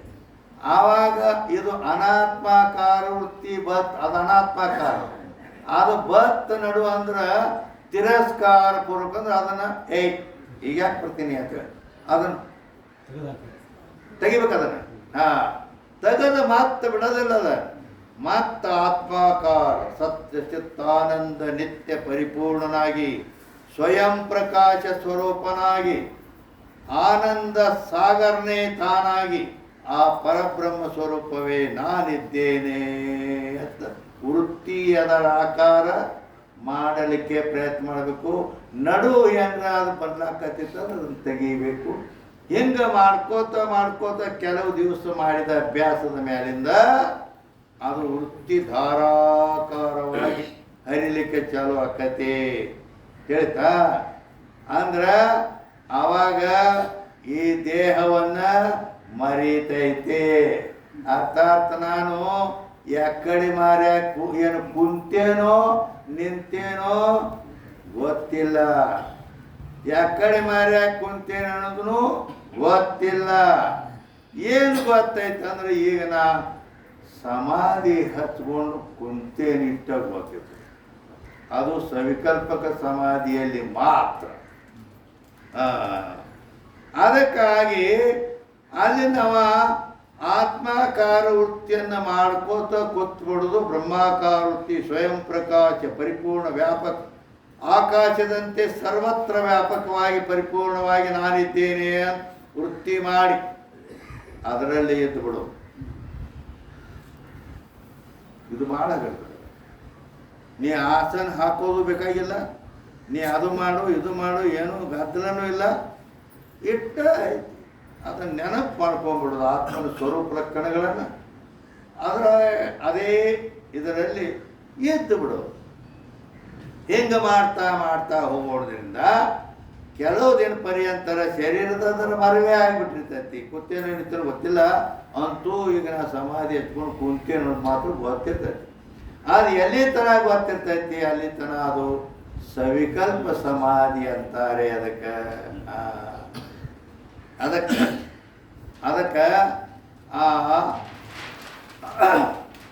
ಅದು ಮುಂದೆ ಹಂಗದಾರ ಮಾಡ್ಕೋತ ಹೋದ್ರ ತಿಳ್ತಾನೆ. ಅದು ನಾ ಸಮಾಧಿ ಹಚ್ಕೊಂಡು ಕುಂತೇನೆ ಅನ್ನೋದು ಸಹಿತ ಮರ್ತು ಬಿಡ್ತಾನೆ. ಸಿದ್ಧಾರೂಢರು ಈ ಜಾಗದಾಗ ರಟ್ಟುಗೋಳೆ ಕೂತಿದ್ರು.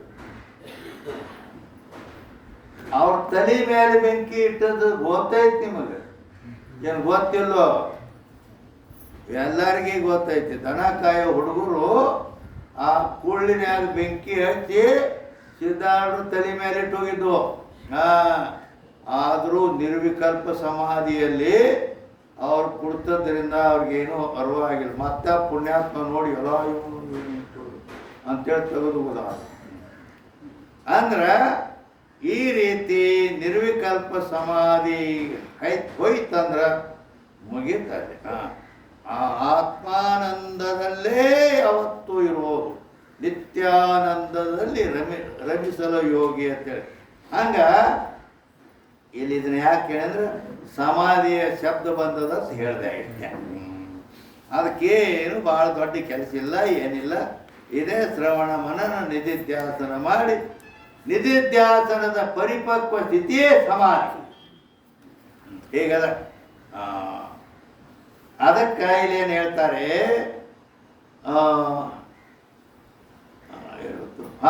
समाधि काल विषय जो योगानंद का भान होवे सो न हुआ चाहिए. ಯಾಕಂದ್ರೆ ಇಲ್ಲೇ ಬಂದಲ್ಲ, आनंद नहीं हुआ चाहिए. विषय में आनंद होवे तो समाधि काल में जो योगानंद का भान होवे तो ಅಂದರೆ ಈಗ ನಾ ಹೇಳಿದ್ನಲ್ಲ, ಈಗ ಅವ ಅಲ್ಲಿ ಸಮಾಧಿ ಹಚ್ಕೊಂಡು ಕುಂತ. ಯಾವ ವಿಷಯದಲ್ಲಿ ಹೆಂಡತಿದ್ದಾಳವು, ಏನು ಮಗ ಆಯಿತು, ರೊಕ್ಕ ರೂಪಾಯಿ ಅದಾವು, ತಿನ್ನೋದು ಉಣೋದೈತು, ಏನು ನೋಡೋದು ಮಾಡೋದೈತೆ, ಏನೂ ಇಲ್ಲ. ಆನಂದ ಐತಿ ಅಂದಮೇಲೆ ಮತ್ತು ವಿಷಯ ಏನು ಇಲ್ಲ. ಅಲ್ಲಿ ಇಲ್ಲದಿದ್ದರೂ ಆನಂದ ಐತೆ, ಇಲ್ಲ. ಮತ್ತು ವಿಷಯದಲ್ಲಿ ಆನಂದ ಐತೆ ಅಂದ್ರೆ ಏನು ಹೇಳ್ಬೇಕು? ಇಲ್ಲಿ ಯಾವ ವಿಷಯನೂ ಇಲ್ಲ ಮತ್ತು ಆನಂದ ಆಯ್ತಲ್ಲ. ಯಾಕಂದ್ರೆ ಆತ್ಮ ಆರಾಮ, ಯಾವ ವಿಷಯವೂ ಇಲ್ಲ, ಆತ್ಮ ಆನಂದ ಐತೆ. ಅದಕ್ಕಾಗಿ समाधि का विषय योगान कमानो सो न हुआ चाहिए. कहते समाधि में किसी विषय का संबंध नहीं. समाधि ಹಚ್ಚಿದಾಗ ಯಾವ ವಿಷಯವೂ ಅಲ್ಲಿ ಇಲ್ಲ, ಆನಂದರ ಆಗ್ತೈತಿ. ಕಿವಾತ್ ಕೊಟ್ರು. ಕಿವಾ ಮೇಲೆ 150ನೇ ಟಿಪ್ಪಣಿ ಯಾಕೆ ಕೊಟ್ರು ಅಂತ ಕೇಳಿದ್ರೆ, समाधि का दृष्टांत सर्वलोक के अनुभव की विषय नहीं है. इस अरुचि के अन्य दृष्टांत के ಏನು ಹೇಳಿದ್ರಂದ್ರೆ, ಸಮಾಧಿ ಇದು ಉದಾಹರಣೆ ಕೊಟ್ಟಿವಿ ನಾವು. ಸಮಾಧಿಯಲ್ಲಿ ಯಾವ ವಿಷಯವೂ ಇಲ್ಲ, ಸುಖ ಮಾತ್ರ ಐತಿ ಅಂದ್ರೆ ಇದು ದೃಷ್ಟಾಂತ ಸರಿ ಇಲ್ಲ ಶಾಸ್ತ್ರ ಹೇಳ್ತದೆ. ಯಾಕಲ್ಲಂದ್ರೆ ದೃಷ್ಟಾಂತ ಅಂತ ಎದಕ್ಕಂತಾರ ಅಂದ್ರೆ ಅದರದೊಂದು ಲಕ್ಷಣ ಇದೆ. ಉಭಯ ಪಕ್ಷ ಸಮ್ಮತೋ ದೃಷ್ಟಾಂತ. ದೃಷ್ಟಾಂತ ಅಂತ ಎದಕ್ಕೆ ಕಲಿಬೇಕು ಅಂದ್ರೆ ಉಭಯ ಪಕ್ಷ ಸಮ್ಮತೋ ಅಂದ್ರೆ, ಈಗ ಹೇಳ ಒಂದು ದೃಷ್ಟಾಂತ ಕೊಟ್ಟ, ಆ ಕೇಳಾವಾಗ ಇವುಗರ ಗೊತ್ತಿರ್ಬೇಕಾದ ಪಕ್ಕ ಹೌದಿಲ್ಲ. ಇನ್ನು ಕೇಳಾವನು ಗೊತ್ತಿರ್ಬೇಕಾದ್ರೆ ಇವು ಕೊಟ್. ಈಗ ಸಮಾಧಿ ದೃಷ್ಟಾಂತ ಕೊಟ್ಟು ನಾ ಹೇಳಕತ್ತೆ, ಹೌದಾ? ನಿಮ್ಗೆ ಗೊತ್ತಾಗ್ತಾನದ ಸಮಾಧಿ ಹೆಂಗಿರ್ತದೆ? ಯಾರು ಗೊತ್ತಾಗ? ಹೌದಿಲ್ಲ? ಹೌದು ಹೌದು. ಯಾಕ ಸಮಾಧಿ ಹಚ್ಚಿ ಅವ ಅನುಭವ ಮಾಡಿದ್ದ ಸಮಾಧಿಯಲ್ಲಿ ಅಂದ್ರೆ ಅವಾಗ ಹೌದತ್ತ. ಇದು ಎಲ್ಲಿ ಎಲ್ಲಿ ಅಜ್ಞಾನಿಗಳಿಗೆ ಎಲ್ಲಿ ಸಮಾಧಿಯಲ್ಲಿ ಎಲ್ಲಿ ಹಚ್ಚಿಗಳು ಏನು, ಆದ್ರೆ ಆ ಊರು ಹಾದಿಯಾಗೆ ಇಲ್ಲ, ಊರು ಕೂಡ.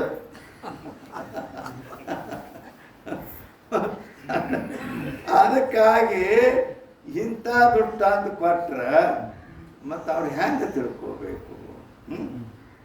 ಅದಕ್ಕಾಗಿ ಇಲ್ಲಿ ಈ ನಿಮ್ಮ ದೃಷ್ಟಾಂತ ಎಲ್ಲರಿಗೂ ತಿಳಿಯೋ ಮಾತಲ್ಲ. ಯಾಕೆ ಸಮಾಧಿ ಇದು ಏನು ಗೊತ್ತಾಗಬೇಕು ಅವ್ರಿಗೆ. ಅತ್ತೆ ಹಿಂಗೆ ಅನಾನ ಕಿವ ಅಂದ್ರೆ ಅಥವಾ ಬಿಡೋದು ಮತ್ತು ಬೇರೆ ದೃಷ್ಟಾಂತ ಕೊಡ್ತೀವಿ ಅಂದ್ರೆ ಅನುಭವ ಇದ್ದದ್ದು. जो विषय में ही आनंद होवे तो सुसुप्ति में आनंद का भान नहीं हुआ चाहिए. कहा है सुसुप्ति विषय भी किसी विषय का संबंध है नहीं. ಸಮಾಧಿಯ ಅನುಭವ ಎಲ್ಲರಿಗೂ ಇಲ್ಲ, ಹೌದಾ? ನಿದ್ದೆಯರ ಮಾಡ್ತೀರಿಲ್ಲ ಎಲ್ಲರೂ? ನಿದ್ದೆ ಮಾಡಲಾರ್ದ ಮನುಷ್ಯ ಒಬ್ಬರು ಇಲ್ಲ, ಹೌದಿಲ್ಲ? ದಿನ ನಿದ್ದೆ ಬೇಕನ ಅಂದಾಗ ಬ್ಯಾಟ್ರಿ ಚಾರ್ಜ್ ಆಗತ್ತೆ ಅಲ್ಲಿ. ಅದಕ್ಕೆ ಆ ನಿದ್ರೆಯಲ್ಲಿ ಆನಂದ ಐತೆ ಇಲ್ಲ? ಆನಂದ ಐತತ್ತ ಎಲ್ಲ ಅಲ್ಲಿಗೆ ಹೋಗ್ತಾರ. ಈಗ ಒಬ್ಬಗ ಇವತ್ತ ನೀ ಮಲ್ಕೋಬೇಡಪ್ಪ, ಇವತ್ತ ನೀ ರಾತ್ರಿ ಆಗಲ್ಲ ಮಲ್ಕೋಬೇಡ, ನೀನು $1,000 ಕೊಡ್ತೇನೆ. ಯಾಕೆ ಹೋಗೋದು? ಕೊಟ್ರೆ ಹಂಗಾರೆ ಇವತ್ತು ಮಲ್ಕೊಳ್ಳೋದು, ನಾಳೆ ನಿನಗೆ 5,000 ಕೊಡ್ತೇನೆ. ನಾಳೆ ಹಗಲು ಮನ್ಕೋಬೇಡ, ರಾತ್ರಿ ಮಟ್ಟ ಮನ್ಕೋಬೇಡ. 5,000 ಯಾಕಾಗೋದು? ಯಾಕಾಗೋದು ಒಂದು 5,000 ಎರಡನೇ ದಿನ ಹಗಲ ರಾತ್ರಿ ಆಗಲ ಎರಡು, ಮೂರನೇ ದಿನ ಬಂದು ನಿನಗೆ 10,000 ಕೊಡ್ತೇನೆ, ಮಲ್ಕೋಬೇಡ. 10,000 ಏನು ಮಾಡಿ ಹೋಗಪ್ಪ ಅಂತೇಳಿ ಏನೋ ಮಾಡಿ ಭಾಳ ರೊಕ್ಕದ ಮೇಲೆ ಲೋಭ ಇತ್ತಂದ್ರೆ ಆಗಲೇ ಆಗಲಿ ಅಂದ್ರೆ ಅದು ಮೂರನೇ ದಿನ ನಾಲ್ಕನೇ ದಿನ ಹಿಂಗೆ 38 ತನಕ ಹೋಗ್ಬೋದು. ಇನ್ನು 5ನೇ ದಿನಕ್ಕೆ 50,000 ಕೊಡ್ತೇನೆ ಅಂದರೂ ಏನೋ ಯಾವ ಅಂತ ಜಗತ್ತಿನಾಗ ಯಾರು ಇದ್ರು ಅದನ್ನು ಗೊತ್ತಿಲ್ಲ. 6ನೇ ದಿನಕ್ಕೆ 1,00,000 ಕೊಡ್ತೇನೆ ನಿನಗೆ, ಇವತ್ತು ಹಗಲು ರಾತ್ರಿ ಮನ್ಕೋಬೇಡ ಅಂದ್ರೆ ಅಪ್ಪ ಅದು 1,00,000 ಕೊಟ್ಟರು ಮಗುದು ಹೋಗ್ತಾನೆ. ನಿತ್ತಲ್ಲೇ ನಿದ್ದೆ ಮಾಡ್ಲಕ್ಕೆ ಚಾಲು ಮಾಡ್ತಾನೆ, ಮಲ್ಕೊಳೋದು ಇರಲಿ. ಯಾಕಂದ್ರೆ ಮನುಷ್ಯನಿಗೆ ಅದು ನಿದ್ದಿಗೆ ಏನು ಕರೆದ ಶಾಸ್ತ್ರ? ಬ್ರಹ್ಮಾನಂದ ಕರೆದದ. ಅದಕ್ಕೆ ಬ್ರಹ್ಮಾನಂದದು ಅಲ್ಲಿ ಆ ಬ್ರಹ್ಮ ಸ್ವರೂಪದ ಆನಂದವನ್ನೇ ಅನುಭವಿಸ್ತಿರ್ತಾನವ. ಹಿಂಗಾಯ್ತು.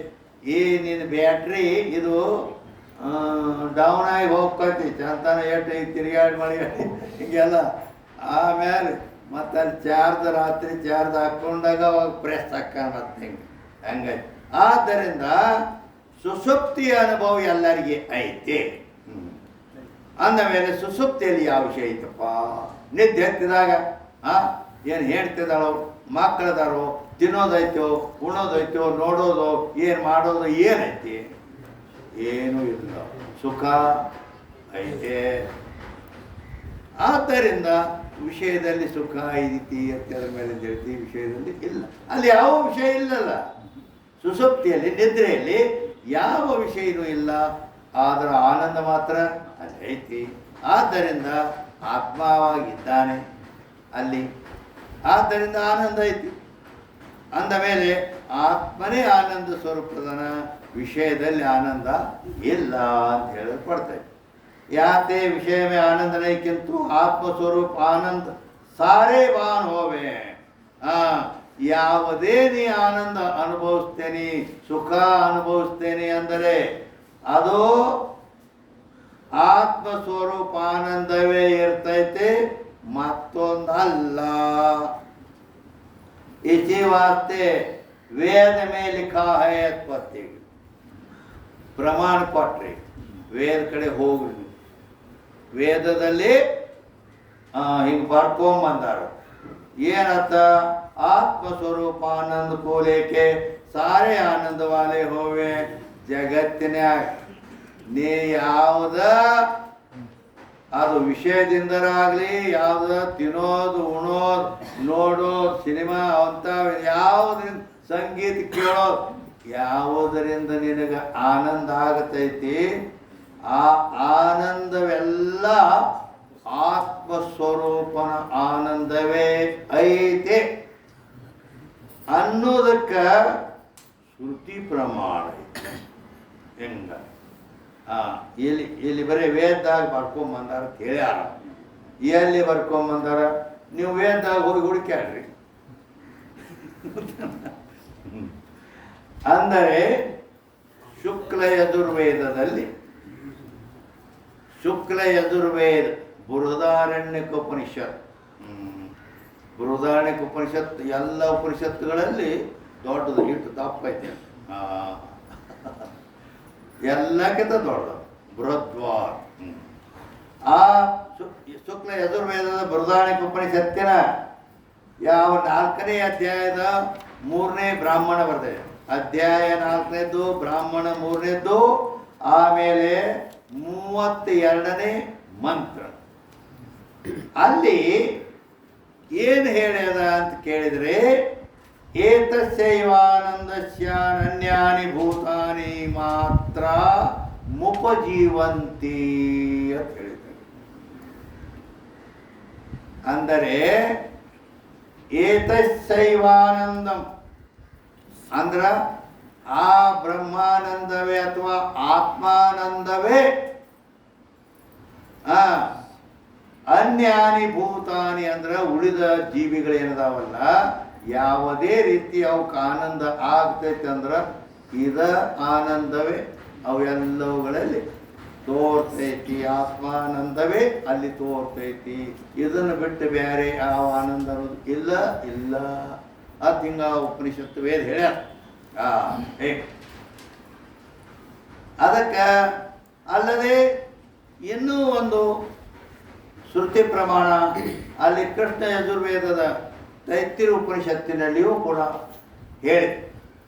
ಅಲ್ಲಿ ಅಂದ್ರೆ ತೈತ್ತಿರ ಉಪನಿಷತ್ತಿನ 3ನೇ ವಲ್ಲಿಯ 6ನೇ ಅನುವಾಕದಲ್ಲಿ ಏನಂತ ಹೇಳಿದೆ? ಆನಂದೋ ಬ್ರಹ್ಮೇತಿ ವ್ಯಜಾನ, ಆನಂದೋ ಬ್ರಹ್ಮೇತಿ ವ್ಯಜಾನ.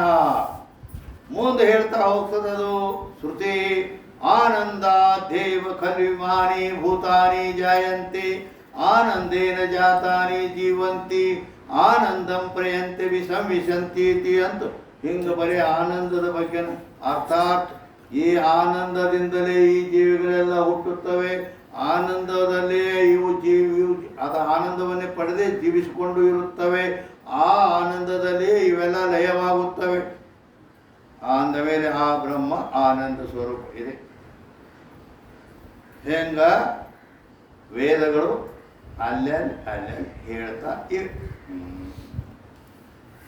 ಆದ್ದರಿಂದ ಜಗತ್ತಿನೊಳಗೆ ಯಾವುದೇ ಸುಖ ಆನಂದ ಐತಿ, ನಾ ಅದನ್ನು ಕಾಣ್ತೇನೆ ಅಥವಾ ಅನುಭವಿಸ್ತೇನೆ ಅಂದ್ರೆ ಅದು ಮತ್ತೊಂದು ಯಾವುದ್ರದ್ದು ಅಲ್ಲ, ಅದು ಆತ್ಮನ ಆನಂದವೇ ಐತಿ ಅನ್ನೋದಕ್ಕೆ ಇವೆಲ್ಲ ವೇದಶಾಸ್ತ್ರಗಳು ಪ್ರಮಾಣ. ಹಿಂಗ ಏನು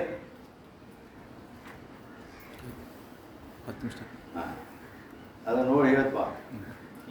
ಈಗ ಆನಂದವಾಲೆ ಹೋವೆ. ಈಗ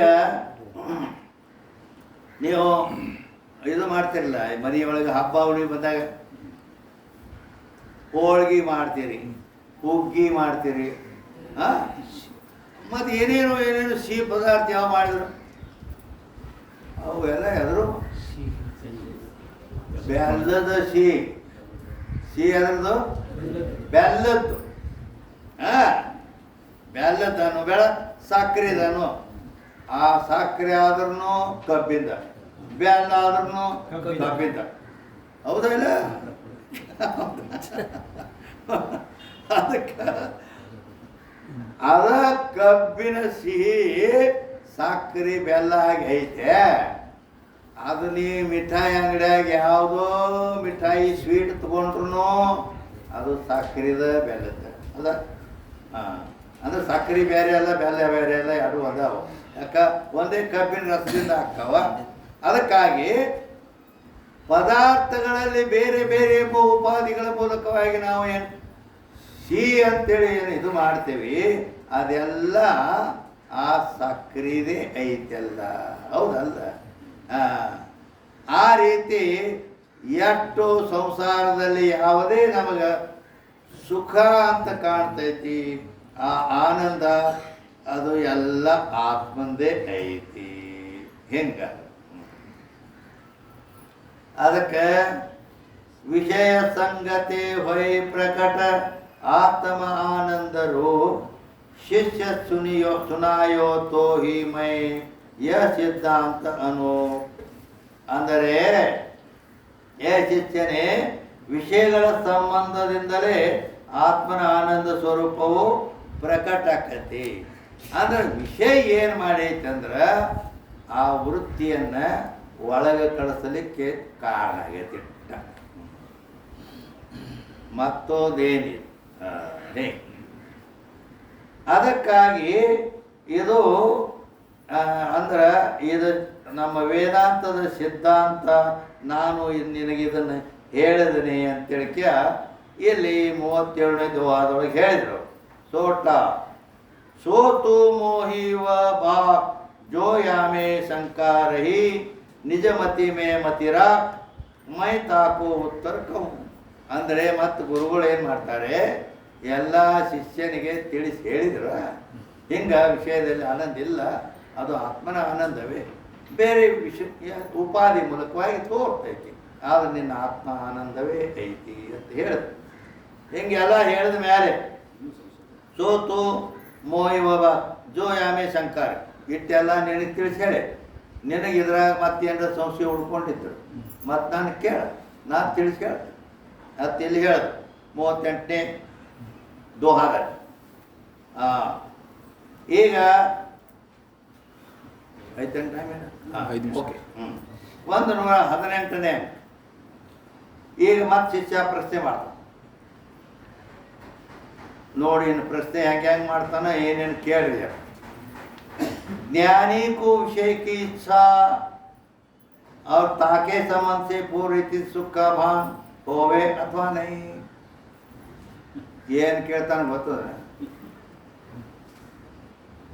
ಶಿಷ್ಯ ಗುರುಗಳನ್ನು ಕೇಳ್ತಾನೆ. ಕೇಳಿದಾರೆ ಲೆಕ್ಕ ಕೊಟ್ಟು ಕೇಳ್ರಿ. ಜ್ಞಾನಿ ಅದನ್ನಲ್ಲ, ಜ್ಞಾನಿ ಯಾವಾಗ ಆತ್ಮಜ್ಞಾನ ಆಗೈತಿ ಅವಾಗ ವಿಷಯದ ಇಚ್ಛಾ ಆಕೈತೋ ಏನಿಲ್ಲೋ ಅದನ್ನು ನನಗೆ ಜರ ತಿಳಿಸಿ ಹೇಳ್ತೀವ.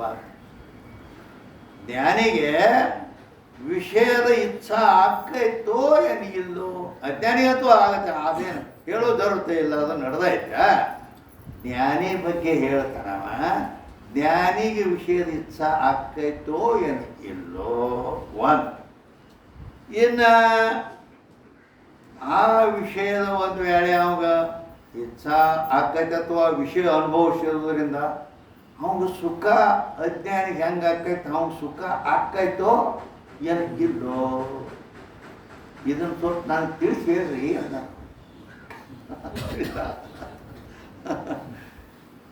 ಜ್ಞಾನಿಗೆ ವಿಷಯದ ಇಚ್ಛಾ ಆಕೈತೋ ಏನಿಲ್ಲೋ ಅದನ್ನು ಹೇಳ್ರಿ.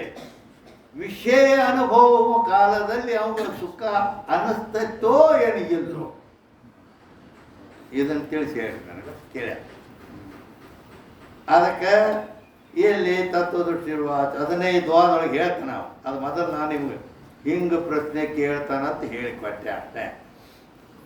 ಭೋ ಭಗವನ್ ತುಮ ದೀನ ದಯಾಳ ಮಿಟೇವ್ ಸಂಶಯ ತತ್ಕಾಲ ಯಾಮೇ ಕಚು ಕರಹಿ ಆತಂಕ ಸೋಭಾಕುವ ಮೈ ನಿರ್ಬಂಧ. ಅದಕ್ಕೆ ಏನು ಹೇಳ್ತಾನಂದ್ರೆ, ಹೇ ಗುರುದೇವ, ನೀವು ಎಲ್ಲ ನೀವು ದೀನ ದಯಾ ಭಾಳ ದಯಾಳುಗಳು, ಮತ್ತು ಹಿಂಗಾಗಿ ದಯಾ ಐತೆ ಅಂತೇಳಿ ನನ್ನ ಕೇಳಿದ್ದೆಲ್ಲ ಅವು ಸಂಶಯಗಳನ್ನೆಲ್ಲ ನೀವು ಕಳೆದಿರಿ. ಅವೆಲ್ಲ ಸಂಶಯ ಹೋಗ್ಯಾವ. ಆದರೆ ಯಾಮೇ ಕಚುರಯ್ಯ ಆಸಂಕ ಇನ್ನೊಂದು ಜಗ ಕಸರು ಉಳಿದೈತೆ ನನಗೆ. ಇನ್ನೊಂದು ಜರ ಸಂಶಯ ಹೆಸರು ಉಳ್ದೈತಿ ಅದನ್ನೇ ಹೇಳ್ರಿ ಅಂತ ಶೋಭಾಕು ಅಮ್ಮೈ ಅದನ್ನು ನಾ ಈಗ ನಿಮ್ಮ ಮುಂದೆ ಹೇಳ್ತೇನೆ. ಕೇಳ್ತ ಆತ್ಮವಿಮುಖ ಬುದ್ಧಿ ಅಜ್ಞಾನಿ ತಾಕೀಯ ಸಬ ರೀತಿ ಬಖಾನಿ. ಆತ್ಮವಿಮುಖ ಏನಿರ್ತಾನ ಅವಾಗ ಇಚ್ಛಾ ಆಕೈತಿ ಅಂತ ಹೇಳಿದ್ರಿ. ಆತ್ಮವಿಮುಖ ಇರವ ಅಂದ್ರೆ ಆತ್ಮನ ಕಡೆಗೆ ಒಂದು ಇದು ಇಲ್ಲ. ವಿಮುಖ ಅಂದ್ರೆ ವಿರುದ್ಧ. ಹಿಂಗೆ ಅಂದ್ರೆ ಈಗ ಅರ್ಥಾತ್ ಆತ್ಮ ಒಳಗದ ಇಲ್ಲ, ಈ ಒಂದು ಬರೀ ಹೊರಗು ಹೊರಗು. ಆತ್ಮವಿಮುಖ ಅಂದ್ರೆ ಆತ್ಮನ ವಿರುದ್ಧ, ಆತ್ಮನ ಕಡೆಗೆ ಇಲ್ಲ ಬರುತ್ತೆ, ಅದಕ್ಕೆ ಆತ್ಮವಿಮುಖ ಅಂತಾರೆ. ಹಿಂಗೆ ಆತ್ಮವಿಮುಖ ಅಂತ ನೀವು ಒಂದು ಹೆಸರು ತಗೊಂಡ್ರಲ್ಲ, ಅದು ಆತ್ಮವಿಮುಖ ಮುಖ ಬುದ್ಧಿ ಅಜ್ಞಾನಿ ತಾಕಿಯೇ ಸಬ ರೀತಿ ಬಕಾನಿ. ಅಜ್ಞಾನಿಗೆ ಆತ್ಮವಿಮುಖ ಇರ್ತೈತೆ, ಆತ್ಮನ ಕಡೆಗೆ ಹೋಗುದಿಲ್ಲ ಅವ ಅಜ್ಞಾನಿ. ಜ್ಞಾನಿ ಜನಕೋ ಕಹೋ ವಿಚಾರ. ಜ್ಞಾನಿಗೆ ಹಂಗ ಜ್ಞಾನಿ ಅಜ್ಞಾನಿದಂತೂ ನನಗೆ ಗೊತ್ತೈತೆ. ಜ್ಞಾನಿಗೆ ಅವನ ಬಗ್ಗೆ ಜರ ನಾನು ನಿಮ್ಮನ್ನು ಕೇಳಾವದೇನೆ ಅಂತ ಹೇಳ್ದ. ಕೋನತ್ವ ಸಮ ಅವರ ಉದಾರ ಅಂತ ಹೇಳ್ದ. ಅಂದರೆ टीका भगवान आपने पूर्व विषय में संबंध में आत्मानंद की बात की रीति कई. ವಿಷಯ ಸಂಬಂಧ ಮೂಲಕ ಆನಂದ ಆಕತಿ, ಅದು ಆತ್ಮಂದ ಐತಿ, ವಿಷಯದಲ್ಲಿ ಇಲ್ಲ ಅಂತ ಹೇಳಿದ್ರಿ. ಆದರೆ ರೀತಿ ಕೈ ಸೊ ಅಜ್ಞಾನಿ ಪುರುಷಿ ಕೈ ಇಟ್ಟು ತನ್ನ ನೀವು ಹೇಳಿದ ಮಾತು ಅಜ್ಞಾನಿಗೆ ಹೇಳಿದ ಮಾತು. ಅದಕ್ಕೆ ಜ್ಞಾನಿಕಿನೇ ಕೈ, ಜ್ಞಾನಿಯ ಬಗ್ಗೆ ನೀವೇನು ಹೇಳಿಲ್ಲ. ಆತ್ಮವಿಮುಖ ಬುದ್ಧಿ ಅಂತಂದ್ರಲ್ಲ, ಆತ್ಮವಿಮುಖ ಬುದ್ಧಿ ಅಜ್ಞಾನಿಗೆ ಇರ್ತತಿ. ಅದು ಅವಾಗ ಹ್ಯಾಂಗ ಇದು ಅಂತೇಳ್ಕೆ ನೀವು ಹೇಳಿದ ರೀತಿ ಎಲ್ಲ ಅಜ್ಞಾನಿಯಲ್ಲಿ ಕೊಟ್ಟು ಜ್ಞಾನಿಗೆ ಹೆಂಗೆ ಹೆಂಗೆ ಏನೇನು ವಿಚಾರ ಅದನ್ನು ಕೇಳೋದೇನು ಹೇಳ್ದವ. ಗಾಯತೆ ಆತ್ಮ से विमुख है बुद्धि जाकी ताका अपने नाम लिया. ಆತ್ಮವಿಮುಖ ಬುದ್ಧಿ ಅಂತ ಅಂದಾಗ ನಾನು ಅಜ್ಞಾನಿ ಅಂತ ಸಿದ್ಧ ಮಾಡಿದೆ. ಸೋ ಆತ್ಮ से ವಿಮುಖ ಬುದ್ಧಿ ಅಜ್ಞಾನಿಕಿ ಹೋವೆ. ಆತ್ಮನಿಗೆ ಕಡೆ ಯಾರ ಬುದ್ಧಿ ಇಲ್ಲ, ಬೇರೆ ವಿರುದ್ಧ ಆತ್ಮ ಒಳಗದಾನ, ಅದು ಹೊರಗ ಹೋಗಿ ಬಹಿರ್ಮುಖಾನೇ ಇರ್ತಾರ ಅಂದ್ರೆ ಅವರು ಅಜ್ಞಾನಿಗಳು. ಪರಂತು ಜ್ಞಾನಿಗಿನೇ ಜ್ಞಾನಿಗೆ ಅದ್ರ ಬಗ್ಗೆ ನೀವೇನು ಹೇಳಿಲ್ಲ. ಅಬ್ ಜ್ಞಾನಿಕಿ ವಿಚಾರಕೋ, ಜ್ಞಾನಿ ಬಗ್ಗೆ ಅದನ್ನ ಕೇಳೋದೇನೆ ಅಂತ ಹೇಳ್ತಾನ. ಜ್ಞಾನವಾನ್ಕೋ ವಿಷಯಕ್ಕೆ ಇಚ್ಛಾ. ಜ್ಞಾನಿಗೆ ಈಗ ಏನು ಕೇಳ್ತಾನ, ಜ್ಞಾನಿಗೆ ವಿಷಯದ ಇಚ್ಛಾ ಆಕೈತೋ ಇಲ್ಲೋ ಅದನ್ನು ಹೇಳಿ ನೆನೆಸ್ಕೊಳ್ತೀವಿ. ಮತ್ತು ಆ ವಿಷಯ ಸಂಬಂಧದಿಂದ ಆ ಜ್ಞಾನಿಗೆ ವಿಷಯ ಅನುಭವ ಕಾಲದಲ್ಲಿ ಸುಖ ಆಕೈತೋ ಇಲ್ಲೋ. ಜ್ಞಾನಿಗೆ ವಿಷಯದ ಇಚ್ಛಾ ಆಕೈತೋ ಇಲ್ಲೋ, ಆ ವಿಷಯ ಅನುಭವ ಕಾಲದಲ್ಲಿ ಅವ ಅದ್ರ ಸುಖ ಅಜ್ಞಾನಿಗತಿ ಇವ್ ಸುಖ ಆಕೈತೋ ಏನಿಲ್ಲೋ ಇದನ್ನು ತಿಳಿಸಿ ಹೇಳಿಲ್ಲ. ಅಥವಾ ಯಾಕ ಯಾವ ಅರ್ಥ ಹಾಕೋ ಈ ಮಾತು ನನಗೆ ಸ್ವಲ್ಪ ತಿಳಿಸಿ ಹೇಳಪ್ಪ. ಈಗ 119 ಟೈಮ್ ಆಯ್ತು. ಮತ್ತೇನು ಇದಕ್ಕೆ ಉತ್ತರ ನಾಳೆ ಮುಂಜಾನೆ ಹೇಳ್ಬೇಕು. ಯಾಕಂತ ಪ್ರಶ್ನೆ ಮಾತ್ರ ಭಾರಿ ಕೇಳ್ಯಾರ.